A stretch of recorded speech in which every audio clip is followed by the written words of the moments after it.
आर्यन की जमानत के लिए वकीलों की पूरी टीम उतारी गई थी।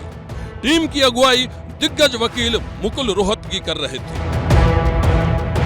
अदालत में रोहतगी की जिरह के आगे नारकोटिक्स कंट्रोल ब्यूरो की दलीलें कमजोर पड़ गईं।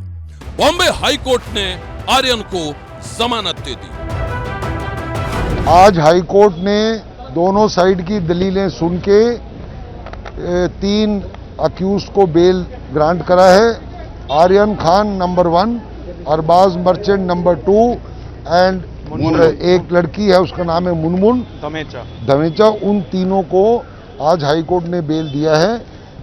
पक्का डिटेल्ड ऑर्डर कल मिलेगा और मुझे उम्मीद है कि ये तीनों अक्यूज जो हैं ये कल या शनिचर तक बाहर आ जाए। एनसीबी की दलील कहां कमजोर पड़ गई, आर्यन को जमानत क्यों मिली, ये जानना बेहद जरूरी है, क्योंकि यहां से ड्रग्स केस का आगे का रास्ता तय होगा।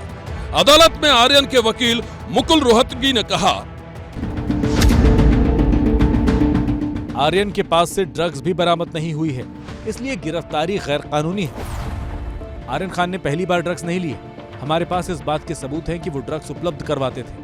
हमने कॉन्शियस पोजेशन के तर्क दिए हैं। अगर 2 व्यक्ति एक साथ हैं और एक के पास ड्रग्स मिली तो पहले पर भी मामला बनता है। आर्यन ड्रग्स का कोई खरीदार नहीं है, उसे क्रूज पर बतौर मेहमान बुलाया गया था। चैट में कहा गया है कि वो वहां ब्लास्ट करने के लिए जा रहे थे। चरस को क्रूज यात्रा में सेवन के लिए लिया गया था। वो अरबाज के पास था और ये आर्यन के सेवन के लिए भी था। ये उन दोनों के लिए था।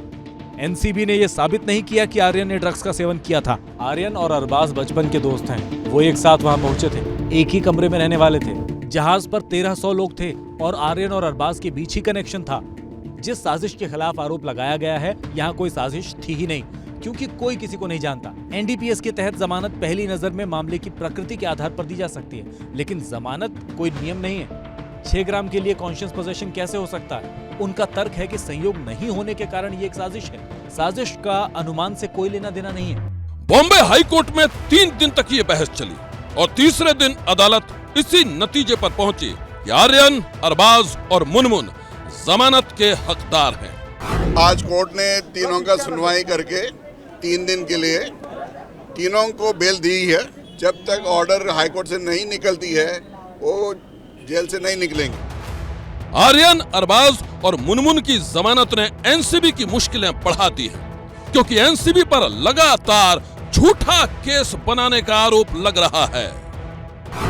उसे बहुत सारा प्यार दूंगा, सबक दूंगा और वो अपने आप रियलाइज कर देगा कि माँ बाप से जुदाई क्या होती है। मैंने कहा सीसीटीवी फुटेज दो, नहीं दिए। मैंने कहा तुम डॉक्टर रिपोर्ट लो, मेडिकल टेस्ट कराओ, तो कंजम्पशन उन्होंने किए नहीं। जिंदगी में किसने चरस को हाथ नहीं लगाया। अरबाज ने कभी किसी को चीज़ को सिर्फ सिगरेट पीता है, वो तो इंस्टाग्राम में भी दिखाया मैं सिगरेट पीता हूँ, बस न वो दारू को हाथ लगाता है। और ये तो नशा था आउट ऑफ क्वेश्चन। बट जो भी चीज़ था एक अननेसेसरी, इसको ट्रॉमेटिक एक्सपीरियंस कहते हैं, कि जो बेकसूर बेगुनाह होता है उसे भी ऐसी सजा दी गई है, विच इज़ वेरी अनफेयर।